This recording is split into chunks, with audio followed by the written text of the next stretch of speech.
Hello guys, so today we are going to discuss about aminoglycoside. So our topic is aminoglycoside.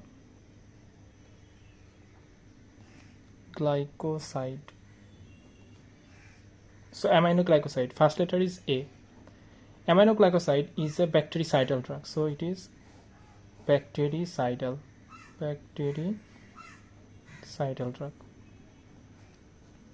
Now aminoglycoside coverage A for aerobic and N for negative. So aerobic gram negative organism. So coverage is aerobic gram negative organism. Now aminoglycoside is polycationic substance, so a lot of cation. So structurally it's a polycationic substance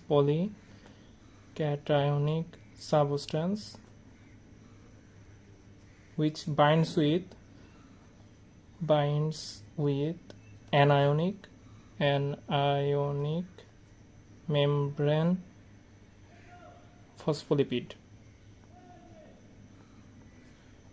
As aminoglycoside binds with anionic membrane phospholipid, so it leads to organ toxicity. And another important point is, as it is polyanionic substance, so it is highly ionized. As it is highly ionized, and it neither absorbed nor destroyed. So it is not destroyed and eliminated by kidney. Eliminates by kidney. So in kidney disease, it causes aminoglycoside toxicity. Now the mechanism of action. Okay, let me introduce you the drugs. Some are IV form. The drugs are gentamicin, amikacin,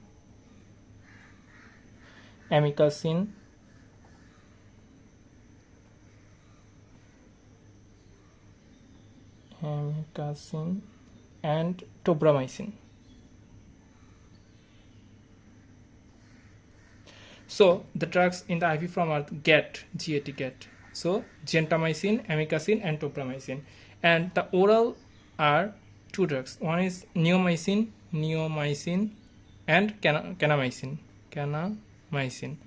And neomycin is also used. There is a topical use. We can use neomycin. Now let me tell you the mechanism of action. So at first, suppose this is the bacteria. And here is bacterial cell wall, and suppose this is the bacterial cell wall. Now this is the cell membrane. In the cell membrane there is oxidant dependent active process. So here is oxidant dependent active process. At first there are the aminoglycosides. Suppose this is aminoglycoside. At first they penetrate through the cell wall, then they goes into the cell membrane through the oxygen dependent. This is the oxygen dependent active process. And there they binds with, there are two ribosomal subunit. One is 50S ribosomal subunit and another is 30S ribosomal subunit. 30S. Aminoglycoside binds with the 30S ribosomal subunit, and they inhibit protein synthesis. And to penetrate the cell membrane, number one required oxygen dependent active process, and number two is high pH.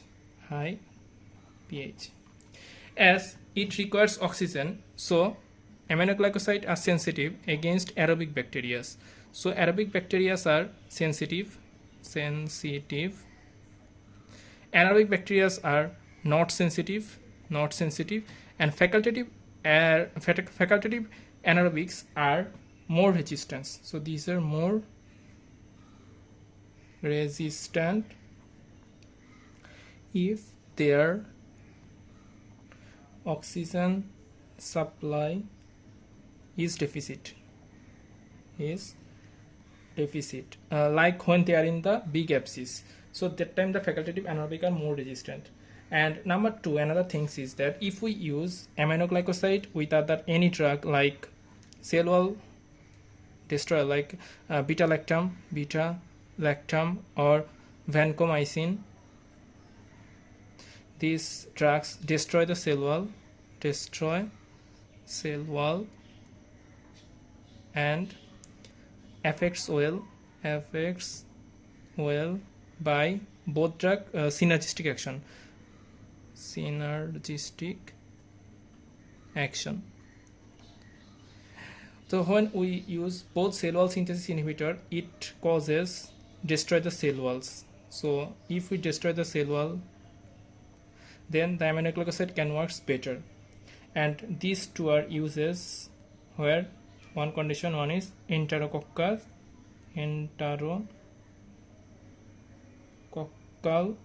endocarditis,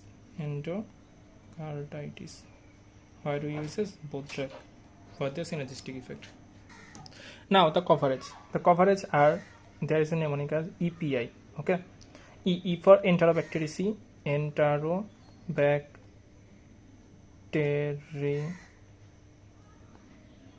Enterobacteriaceae.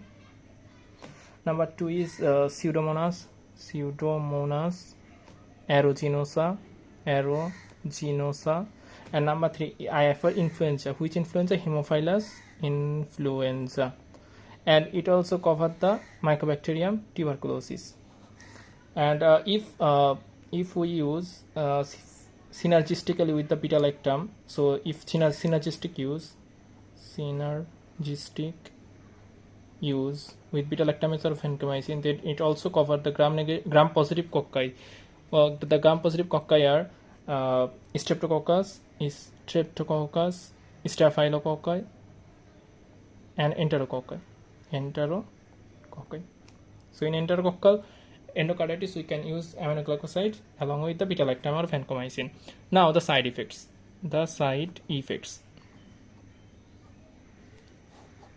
So the side effects are nephrotoxicity. Number two, autotoxicity. Number three, muscle paralysis. And number four হচ্ছে hypersensitivity reaction. So as it causes the side effects, so we should careful about dosing. Now number one, autotoxicity. Let me tell you about autotoxicity. So in the autotoxicity, there are two parts of damage. At first, the drug aminoglycoside is concentrated in labyrinthine fluid.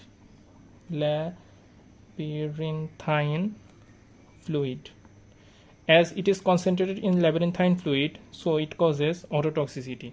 And there is the damage of the cochlear part and also the vestibular part. So when there is cochlear damage,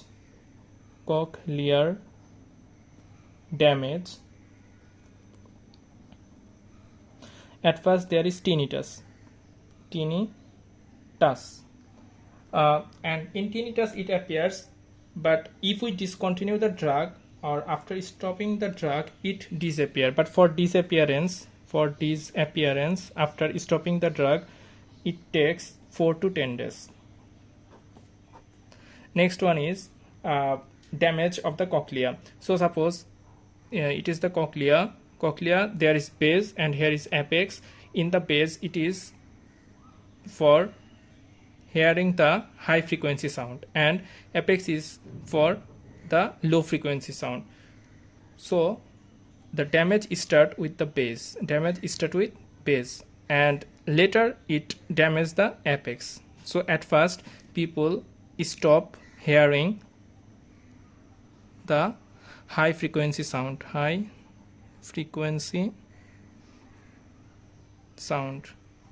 and it mostly occurs in the old age.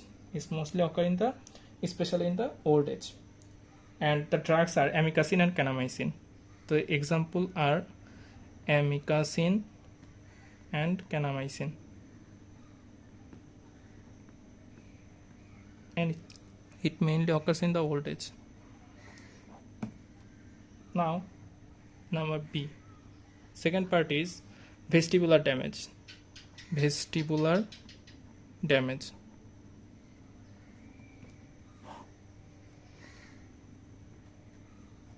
In vestibular damage, initially the difficulty only during walking. So at first difficulty during walking. This is the first sign. And after stopping the drugs, it takes about 1 to 2 years for recovery.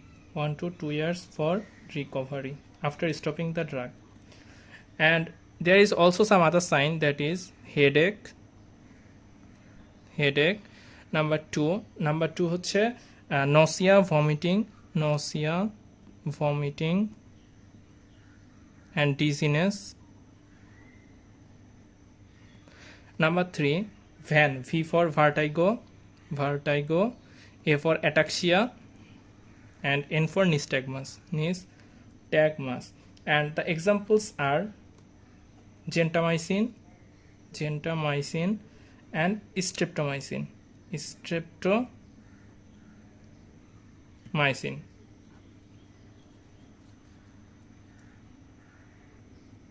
Number two is nephrotoxicity. So when there is tubular damage, there is loss of urinary concentrating power,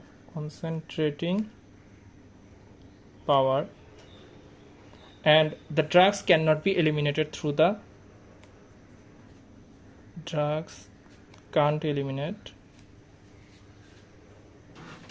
eliminate and also cause autotoxicity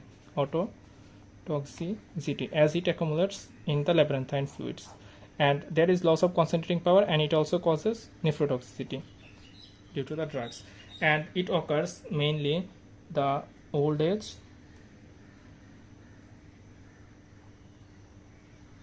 and pre-existing renal disease.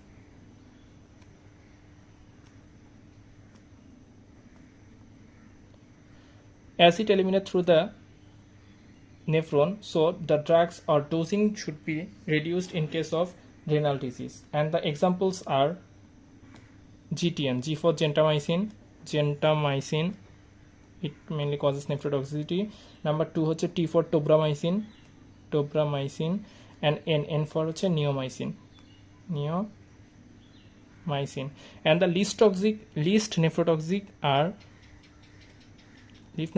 is streptomycin. This is the least nephrotoxic drug. And number 3, neuromuscular junction blockage. As aminoglycoside produces Currier-like effect, and also reduces the release of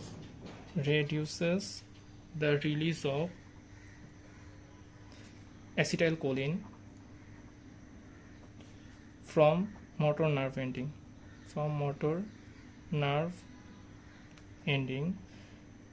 So if we use aminoglycoside with any neuromuscular junction blocker, then it causes muscle paralysis, mainly the respiratory muscle paralysis, mainly the respiratory muscle,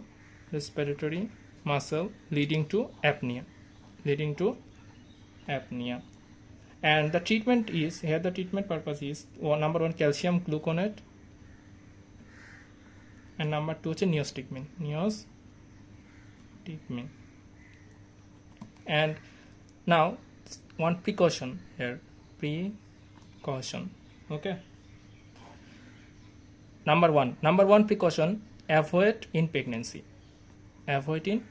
So why we should avoid in pregnancy? As the drug can cross blood placental barrier, okay, it crosses blood placental barrier and concentrated in amniotic fluid, concentrated in amniotic fluid, and cause fetal autotoxicity. Fetal autotoxicity. So we should avoid it in pregnancy. Number 2, if we use aminoglycoside, A for aminoglycoside, with any other drugs like vancomycin or furosemide or minocycline.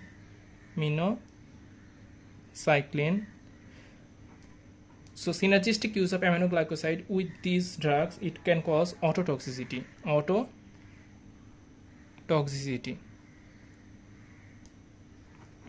Number 3, use of aminoglycoside with other nephrotoxic drug like NSAID, amphotericin B,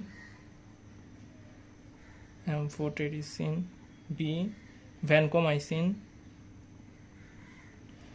cisplatin, cyclosporin. It can cause nephrotoxicity. Okay, and if the patient age, so age more than 60 years means old age, with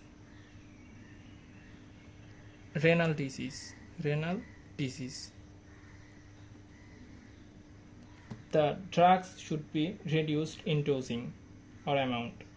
And one more important thing, that don't use the drug in same syringe. So don't use this drug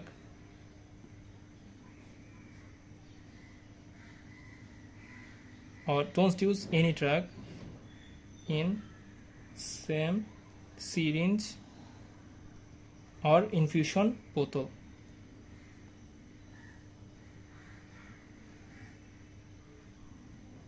Where the aminoglycoside is given, as it is more cationic, so the drug cannot work. Thank you all for watching. Allah Hafiz.